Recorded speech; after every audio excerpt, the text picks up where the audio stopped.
পৃথিবীর মানুষকে আল্লাহ যা দিয়েছে আর এই মানুষ যা পেয়ে আনন্দে আছে, আল্লাহর দৃষ্টিতে সবচাইতে আল্লাহর কাছে উত্তম বিষয়, তার নাম কি?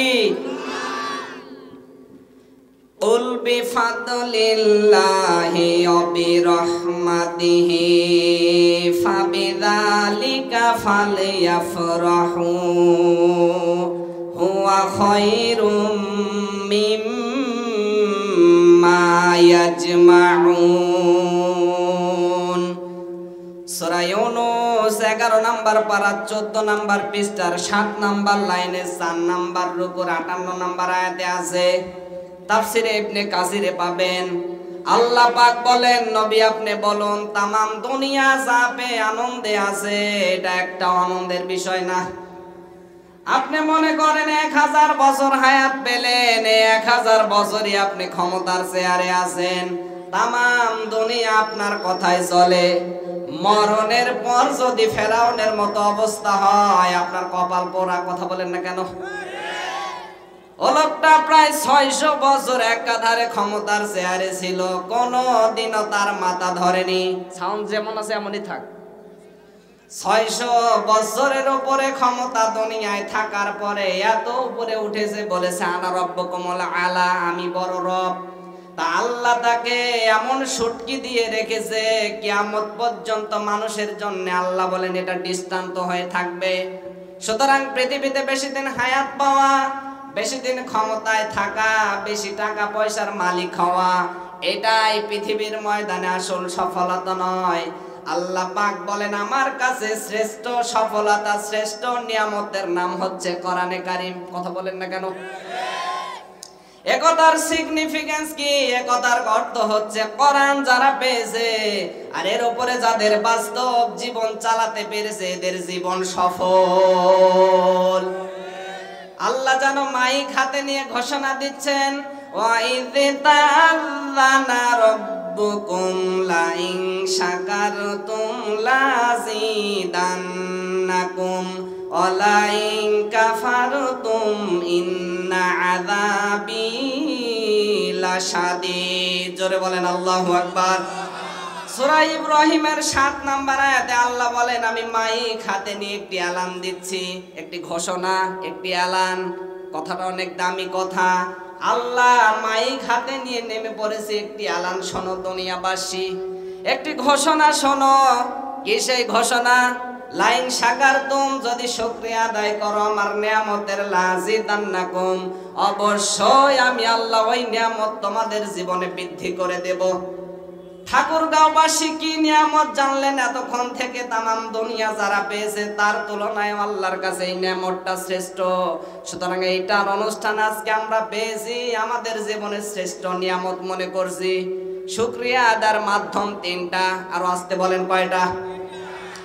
খুব ভালো করে মেলাবেন আপনি আল্লাহর এই নিয়ামতের শুকরিয়া আদায় গুলো করছেন কিনা। 1 নম্বরে আপনার মুখের স্বীকৃতি দেওয়া লাগবে, 2 নম্বরে আপনার মনে আনন্দ থাকা লাগবে, 3 নম্বরে আজকে যে আল্লাহর দেওয়া নির্দেশ মোতাবেক কথাগুলো শুনবেন, এটা আল্লাহর দেওয়া আইন অনুযায়ী আপনার প্র্যাকটিক্যাল লাইফে কাজ করা লাগবে। নিয়ামতের শুকরিয়া আদায়ের ধরন কয়টা বললাম? আরো আসতে বলেন। এখানে যারা এসেছি আমরা স্বীকার যারা করলেন যে এটা আজকে আমি নিয়ামত হিসাবে মানি, আপনি আনন্দ করতে পারেন, অসুবিধা নেই। তামাম দুনিয়ায় যে 20 কোটি মুসলমান আছে, সবাই এক কথা বলতে পারে না যে এটা আজকে আমরা নিয়ামত হিসেবে মানি। শুধু 96% মুসলমান যারা আপনি আমি দাবি করি, তারাই আমরা মুখ দিয়ে স্বীকার করছি এটা আল্লাহর নিয়ামত। 2 নম্বর, আপনার মনে আনন্দ পাবেন কিভাবে? এর একটা চিহ্ন আমি তাফসিরে পেয়েছি। নবীজি বলেন, প্রতিটা মানুষের বামে স্তনের 2 আঙ্গুল নিচে একটা গোস্তের টুকরা আছে, এটা কেঁপে কেঁপে ওঠে, শরীরের পশমগুলো দেখবেন খাড়া হয়ে যায়। মনের ভেতরে এক অজানা অনির্বচন সুখ তারা উপলব্ধি করে। এটা শব্দ চয়নগুলো একটু লক্ষ্য করেন। মনের ভেতরে এক অজানা অনির্বচন সুখ তারা উপলব্ধি করে। সবাই এটা পাবে না। وَإِذَا سَمِعُوا مَا أُنزِلَ إِلَى الرَّسُولِ تَرَى أَعْيُنَهُمْ تَفِيضُ مِنَ الدَّمْعِ مِمَّا عَرَفُوا مِنَ الْحَقِّ ইয়াকুলুনা রব্বানা আমান্না ফাকতুবনা মা'আশ শাহিদিন। জোরে বলেন আল্লাহু আকবার। সূরা মাইদার 7 নাম্বার পারার 1 নাম্বার পৃষ্ঠার 1 নাম্বার লাইনে 83 নাম্বার আয়াতে আছে এটা। আল্লাহ পাক বলেন, নবী আপনি দেখবেন যে কোরআনের বাণী যখন আপনি মানুষদের সামনে উপস্থাপন করবেন, সবার চোখের দিকে তাকিয়ে দেখবেন পানি ঝরছে না। যারা উপলব্ধি করতে পারবে তোমার এই কোরআনের মর্মবাণীগুলো, যারা বুঝতে পারবে, নবী আপনি দেখবেন ওই মানুষগুলোই মনের অজান্তেই কেঁদে ফেলেছে। কথা বলেন না কেন? কোরআনের এই আলোচনায় সবার চোখে পানি আসবে না, এটা বোঝার মতো এখানে এক মাপের ছাত্র কিন্তু আপনি আমি বসে নেই। এর 12 বাপের 13 ছেলে বসে আছি। একজনকে ইশারা করলে একজন বোঝে, আর একজন 10 বার করলে বোঝে না। কথা বলেন না কেন? এজন্য নবীজি বলেন, হে নবী, কোরআনের মর্মবাণীগুলো যারা বুঝতে পারবে, বোঝার চেষ্টা করবে, অনুধাবন করবে, নবী আপনি দেখবেন ওই মানুষগুলোই মনের অজান্তেই কেঁদে ফেলেছে।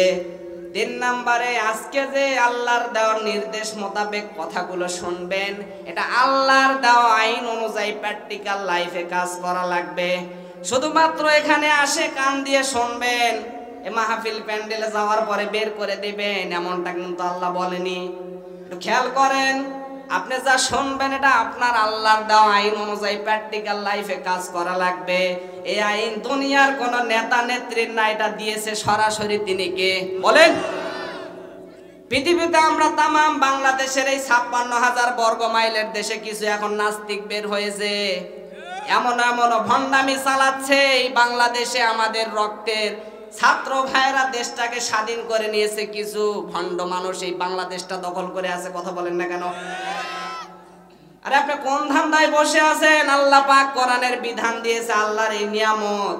আরে আপনি কয়দিন দুনিয়ায় বাঁচবেন, কয়দিন ক্ষমতায় থাকবেন? আমি প্রথমেই বলেছি, তামাম দুনিয়ার চাইতে শ্রেষ্ঠ নিয়ামত যদি এইটাকে মানেন, এই 56,000 বর্গ মাইলের দেশে প্রকাশ্যে টুপিওয়ালাকে অপমান করা হয়। কথা বলেন না কেন?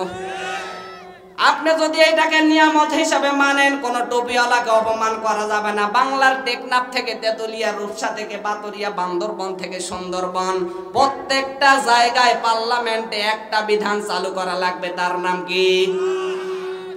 এই কোরআনের বিধান চালু করলে দেখবেন কেউ যদি চুরি করে তার হাত কাটা লাগবে। কার আইন বলেন? চোর চুরি করলে হাত কাটবে। এখন তো ডিজিটাল বাংলাদেশে শুরু হয়েছে, চেয়ারম্যানের ছেলে চুরি করে মাপ পায়, একজন ভ্যান চালকের ছেলে চুরি করলে ব্যাটারি বিক্রি করে টাকা দেওয়া লাগে। কথা বলেন না কেন? আরে এই বাংলার জমিনে আপনি এই কোরআন দিয়ে যদি বিচার করতেন, বিশ্ব নবীজি একদিন বনজাহারা গোত্রের একটা মেয়ে চুরিতে ধরা পড়ছিলেন।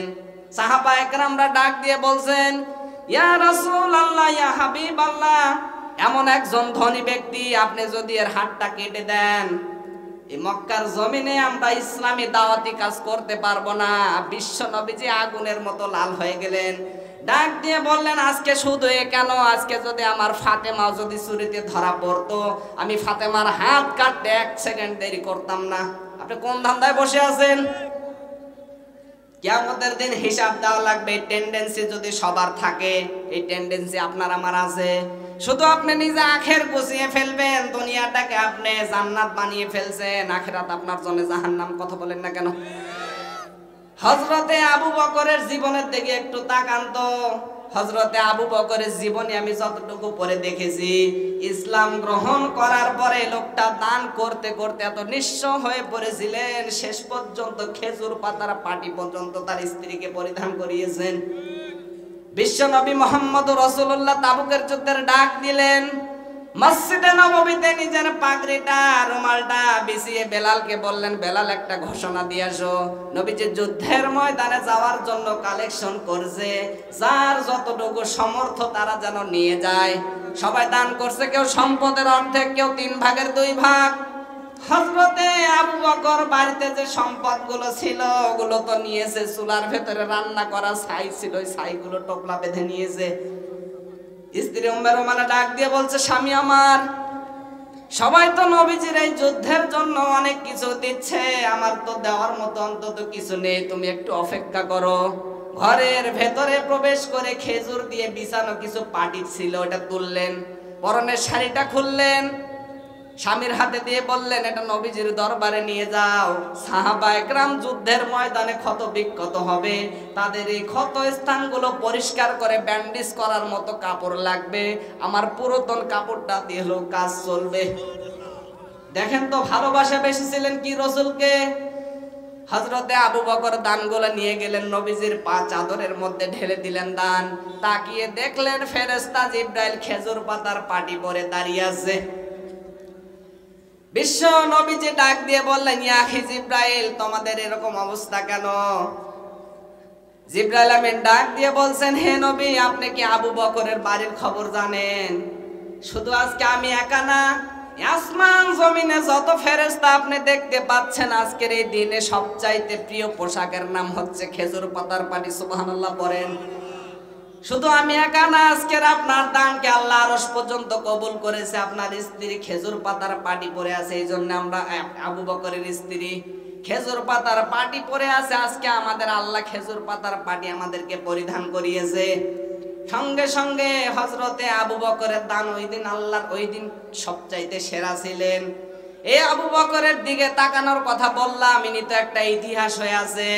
এই বাংলার জমিনে কেউ যদি নমরুদের মতো ইতিহাস হয়ে থাকে, কিয়ামত পর্যন্ত অভিশাপ লাগবে। কথা বলেন না কেন?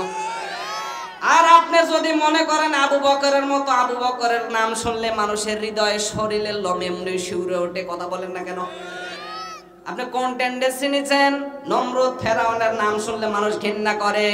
ডিজিটাল বাংলাদেশে আমরা আজকে আল্লামাকে হারিয়ে ফেলেছি। এমন মানুষ যদি কেউ শোনে, এই আল্লামাকে যারা হারিয়ে ফেলেছি, যেখানেই যাই না কেন, যেখানে মাহফিল করি না কেন, ওনার নাম শুনলে মানুষ এমনি কেঁদে ফেলে। কথা বলেন না কেন? ওই রকম নমরুদের মতো, হামানের মতো, সাদ্দাতের মতো স্বৈরাচার বাংলাদেশে ছিল কি ছিল না? এই মুহূর্তে আপনারা যারা আছেন সোজা হবেন। হয়তো মনে করতে পারেন হুজুর রাজনীতি আরম্ভ করে দিয়েছিলেন, আর রাজনৈতিক কোনো ব্যাপার এটা না। বিশ্বাস করেন, কোরআন আমার সামনে, আমি আপনাদেরকে ভালোবাসি। আমি দেখতে পাচ্ছি আমি জাহান্নামে চলে যাচ্ছি, আপনাকে জাহান্নামের জন্য বাঁচানোর কথা বলছিলাম।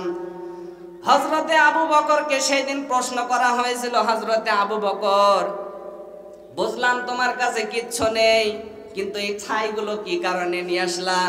হযরতে আবু বকর সেদিন চোখের পানি ছেড়ে দিয়ে ডাক দিয়ে বলছেন, ইয়া রাসূলুল্লাহ, ইয়া হাবিবাল্লাহ, আমি আবু বকর আপনাকে এত ভালোবাসি, আপনি নবী যদি মুখ দিয়ে কিছু বের করে ফেলেন, আমি আবু বকর সঙ্গে সঙ্গে ওটা পূরণ করি। যেই শুনেছি বেলাল বলছে নবী যে যুদ্ধে যাবে, আমি আবু বকরের তো অর্থ নেই, টাকা নেই, পয়সা নেই যে একটা তরোয়াল কিনে আপনাকে উপহার দেব। আমি আবু বকর ছাইগুলো টোপলা বেঁধে নিয়েছি। কাফের মুশরিকদের সঙ্গে যখন আমাদের মারামারি হবে, হাতাহাতি হবে, এই ছাইগুলো নিয়ে ওদের চোখের মধ্যে আমি আবু বকর ছিটিয়ে দিব, ওরা কতল হয়ে যাবে। দেখেন তো কি ভালোবাসা বেসেছিলেন। এখানেই শেষ। বিশ্ব নবীর জন্য হযরতে আবু বকর জীবন দিতে প্রস্তুত ছিলেন। আর আমরা মরণের কথা শুনলে 20 বার ভয় করি। কথা বলেন না কেন? আরে নবীকে যারা ভালোবাসা দিয়েছিলেন, বিশ্ব নবীকে যারা দুনিয়ায় আদর্শ হিসাবে মানছেন, কিয়ামতের ওই কঠিন ময়দানে হযরতে আবু বকরকে জান্নাতের 8টি দরজা ডাকতে থাকবে, এদিক দিয়ে আসেন, এদিক দিয়ে আসেন। আর আপনার আমার চরিত্র যে বানিয়ে ফেলেছি ফেরাউন নমরুদের মতো, জান্নাত তো দূরের কথা, জাহান্নাম ডাকবে, এদিক দিয়ে আসো, এদিক দিয়ে আসো। কথা বলেন না কেন? বিশ্ব নবীকে আপনাকে আদর্শ হিসাবে মানা লাগবে। পৃথিবীতে একজন মানুষকে আল্লাহ উসওয়াতুন হাসানা বলে ডাক দিয়েছেন, লাকাদ কানা লাকুম ফি রাসূলিল্লাহি উসওয়াতুন হাসানা। জোরে বলেন আল্লাহু আকবার। অবশ্যই আমি উত্তম আদর্শ লুকিয়ে রেখেছি আমি রাসূলুল্লাহর জীবনে। কার জীবনে? 1 থেকে 63 বছর জিন্দেগিতে রাসূল যা করছে পূর্ণাঙ্গ আপনাকে আমাকে ওইটা করা লাগবে। বিশ্ব নবীজি বিয়েতে যেভাবে আদর্শ রেখে গেছেন, আপনার আমার বিয়েতে ওইটা পাওয়া যাওয়া লাগবে। এখন আমাদের ডিজিটাল বাংলাদেশে কারো গান বাজনা না হলে বিয়ের অনুষ্ঠানে চলে না। কথা বলেন না কেন? আরে বিশ্ব নবী যেটা আদর্শ রেখে গেছেন, বিশ্ব নবীজি 1 থেকে 63 বছর জিন্দেগিতে যা করছে আপনাকে পূর্ণাঙ্গ ওইটা করা লাগবে। আপনার সমাজ, আপনার পরিবার, আপনার প্র্যাকটিক্যাল লাইফ, কোন জায়গায় হাত দিতে বলবেন যে এই জায়গায় রসুলের আদর্শ হিসাবে আছে, এক জায়গায় রসুলের আদর্শ আপনি মানেন না। কোন জায়গায় আপনি রসুলকে মানছেন? পৃথিবীতে উত্তম আদর্শ রসুলুল্লাহর জীবনে আছে। কথাটা শোনার পরে মনে করতে পারেন হুজুর রাজনীতি আরম্ভ করে দিয়েছেন, রাজনৈতিক কোনো ব্যাপার না। একটু খেয়াল করেন, এই ফজরের নামাজের পরে যে সূরা আছে একটা আমরা পড়ি, এখানে আলেম যারা আছেন খেয়াল করেন, সূরা ইয়াসিন। এই সূরা ইয়াসিন আমরা যারা তেলাওয়াত করি সবাই জানি একবার পড়লে 10 খতম কোরআন শরীফের সওয়াব তার আমলনামায় আল্লাহ লিখে দেয়। পড়েন সুবহানাল্লাহ। এই কথাটা যতটুকু সঠিক, আসলে আমি বাস্তবে আমার ছোট্ট জীবনে আমি মিলিয়ে দেখেছি। ইয়াসিন মানে কি এটাই আমি আজকে বাস্তবে প্র্যাকটিক্যাল লাইফে বুঝি না। কথা বলেন না কেন? ইয়া মানে হে, সিন মানে সাইয়্যেদ। সিন শব্দের 5টা অর্থ আমি তাফসিরে কাবিরের মধ্যে পেয়েছি। সিন মানে সাইয়্যেদুল আলামিন, সিন মানে সাইয়্যেদুল বাশার, সিন মানে সাইয়্যেদুল কাউনাইন, সিন মানে সাইয়্যেদুল মুরসালিন, সিন মানে সাইয়্যেদুল আম্বিয়া। তামাম দুনিয়ায় আপনি যত কিছু দেখতে পাচ্ছেন যে এই জায়গায় তো রসুল নেই, এখানে রসুলের বিধিবিধান নেই। মনে করেন আপনি বাংলাদেশে বাস করেন না, আপনি বাস করেন আকাশে, এই জায়গায় তো রসুলের বিধান নেই, আমি রসুলকে এখানে মানি না। এই জন্য তো আল্লাহ বহু বচন দিয়ে দিলেন সাইয়্যেদুল আলামিন। আলামিন মানে গোটা বিশ্বজাহানে আপনি যে এই জায়গায় থাকেন না কেন, আপনাকে ওই জায়গাতে রসুলুল্লাহকে মানা লাগবে। কথা বলেন না কেন?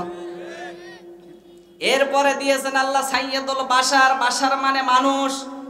পৃথিবীতে মানুষ আপনি আমি যদি নিজেকে দাবি করি যে আমি মানুষ, আপনাকে প্রত্যেকটা জায়গায় রাসূলুল্লাহকে অনুসরণ করা লাগবে।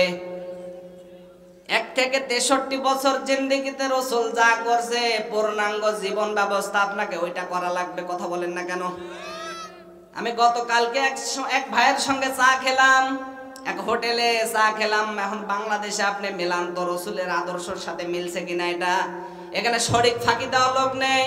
যারা ভাইয়ের জমি জাল দলিল করে লিখে নিয়েছেন এই এলাকায় তো মনে হয় নেই, এরকম সব আল্লাহর ওলি আছে। সিরাত বিশ্বকোষ থেকে বলছি, হালিমা তো সাদিয়া তখনও পর্যন্ত তিনি মুশরিকা মুসলমান হননি। হালিমার নিজের মুখের কথা, তিনি যখন কাবার চত্বরে দাঁড়িয়ে দেখলেন 2 হাত উঁচু করে আব্দুল মুত্তালিব চিল্লাচ্ছেন, এই ঘরে একটা এতিম মাসুম বাচ্চা আছে, বেশি টাকা করে দিতে পারবো না, যার দয়া হয় সে নিয়ে যেতে পারো। সর্বশেষ হালিমার নিজের মুখের কথা যে দেখলেন, আমেনার কোলে যেমন চাঁদ বসে হাসতেছে। সুবহানাল্লাহ পড়েন। হালিমার নিজের কথা, আমি মুহাম্মদকে আমার বুকে নিয়ে তুললাম, আমার স্তনে দুধ ছিল না, আমার আল্লাহ পাক আমার স্তন পরিপূর্ণ করে দিয়েছে। সুবহানাল্লাহ পড়েন। হালিমার নিজের মুখের কথা, আমি মুহাম্মদকে তুলে নিয়ে আমার ডান স্তন পান করালাম, তিনি পান করলেন বেশ ভালোভাবে। বাম স্তন লাগিয়েছি, তিনি মুখ বের করে দিলেন। 1 বার না, 2 বার না, 3বারই তিনি মুখ লাগিয়েছেন, 3বারই তিনি মুখ বের করে দিয়েছেন। চোখের ইশারা দিয়ে যেন বারবার জানাতে চায়, মা হালিমা তুমি জোর করো কেন? ডান স্তনেটা আমার অধিকার, আমি পান করেছি। বাম স্তনেটা আমার অধিকার না, এটা আমার দুধ ভাই আব্দুল্লাহর অধিকার। আমি দুনিয়ায় ভাইয়ের হক নষ্ট করার জন্য আসি না, এসেছি ভাইয়ের হক ফিরিয়ে দেওয়ার জন্য। ঠাকুরগাঁওবাসী কি বুঝলেন এখান থেকে? শুধুমাত্র যে নবী মায়ের কোলে বসে ভাইয়ের হক ফিরিয়ে দেয়, আর আমরা যত বড় হচ্ছি তত ভাইয়ের হক মারার জম হচ্ছে। কথা বলেন না কেন? শরিক ফাঁকি দেওয়া লোক এখানে যদি থাকেন এই মুহূর্তে থামবেন। 2টা ক্ষতি হবে আপনার। 1 নম্বরে যেই দিন আপনি শরিক ফাঁকি দিবেন, ওই দিন থেকে কোনো ইবাদত আপনার দরবারে আর কবুল হবে না, যতদিন না ভাইকে জমি ফেরত দিয়েছেন। 2য় নম্বরে আপনি যেদিন মারা যাবেন ওই দিন ঈমান পাবেন না, বেঈমান হয়ে মরবেন। এবার সত্যি করে আল্লাহর দিকে তাকিয়ে বলেন তো, হাজার হাজার মানুষ আছেন, কারা কারা শরিক ফাঁকি দিয়েছেন একটু হাত তোলেন। আলহামদুলিল্লাহ, একটাও তো নেই। এই ওয়াজ করা মানে এলাকায় ঠিক হলো না, এটা চলতো আমাদের ঢাকায়। শরিক ফাঁকি যারা দিচ্ছেন, এই যে আমি বললাম গতকালকে আমার সঙ্গে এক ভাই চা খেলো, আমার ডাক দিয়ে বলছে, হুজুর সে 1999 সালে আমার ভাইয়ের থেকে আমি কিছু জমি নিয়েছিলাম ৭৭,০০০ টাকা দিয়ে, 34 শতক জমি, একটু মেলান। 34 শতক জমি, যেটাকে আমরা 1 বিঘা বলি, 1 বিঘা জমি ৭৪,০০০ টাকা দিছি। আমি তো ডাক দিয়ে বলছি আমারই ছোট ভাই, সমস্যা নেই, 1 দিন 2 দিন 3 দিন বলি ভাই আমার জমিটা লিখে দেন, বলছে আজকে না কালকে। এরকম করতে করতে 20টা বছর, কেন 24টা বছর শেষ হয়ে গেল। গতকালকে ওনার এই দুঃখ শুনে আমি খুব মানে হতাশ হয়ে গেছি। আমি ডাক দিয়ে বললাম, মুরব্বী আমি প্রত্যেকটা জায়গা আপনার ওয়াজ করব। এমন টেন্ডেন্সি বানিয়ে ফেলেছে, আমি বড় ভাই, ছোট ভাইয়ের কোনো চাকরি ছিল না, অনেক কষ্ট করে আমি মানুষ করেছি, তার ৭৪,০০০ টাকা দিয়েছিলাম।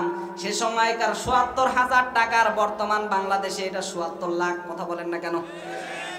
ওই সময় ৭৪,০০০ টাকা দিয়েছিলেন। দেওয়ার পরে কিন্তু সঙ্গে সঙ্গে ওই সময় ৭৪,০০০ টাকা দিয়েছিলেন, কিন্তু ভাইকে জমি লিখে দেয়নি। এখন উল্টা ভাইয়ের নামে আরো কেস করছে, কারণ ওই ভাইয়ের নামে জমি লেখা। আপনি যখন তো শরীক ফাঁকি দিচ্ছেন, ওদিকে দেখার দরকার নেই। হুজুর এখানে আসবে, তাকবীর দিয়ে উঠাই নিবনি। এখানে একটা চেয়ার দেন, এখানে এই কাছে দেন, আমার কাছে দিলে ভালো হবে।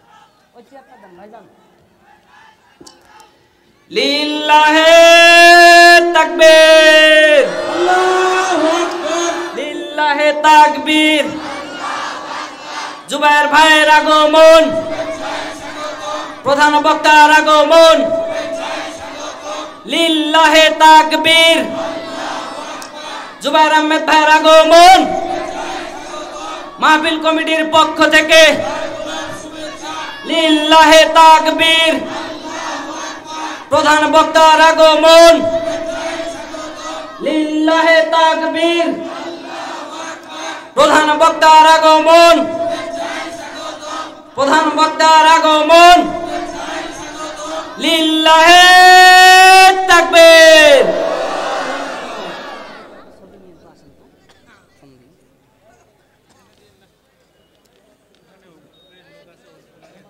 আপনি আসেন, একটু আসতে ভালো হয়।